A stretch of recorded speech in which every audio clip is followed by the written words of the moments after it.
మెదక్ జిల్లా శివంపేట మండలం పిల్లుట్ల గ్రామంలో ఛత్రపతి శివాజీ విగ్రహాన్ని ప్రముఖ సంఘ సేవకుడు బండారి గంగాధర్ ప్రతిష్ఠించారు. ఒక వీర యోధులు ఛత్రపతి గారు ఏ విధంగా అయితే తన సైన్యాన్ని నడిపిండో ఇక్కడ స్టేజ్ మీదున్న ప్రతి ఒక్క అన్న, అక్కలు, తమ్ముళ్ళు, చెల్లెలు అంతా ఒక వీరులు, ఒక సైన్యాన్ని నడిపించే సేనాధిపతులు.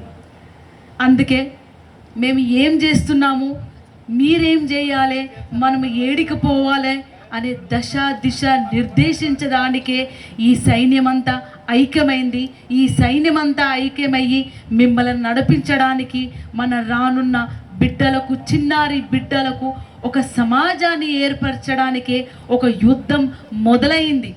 ఇది మామూలు ఒక బర్త్డే కాదు, మామూలు ఒక గెట్ టుగెదర్ పార్టీ కాదు.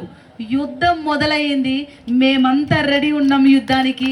మీరు మాతోటి యుద్ధంలో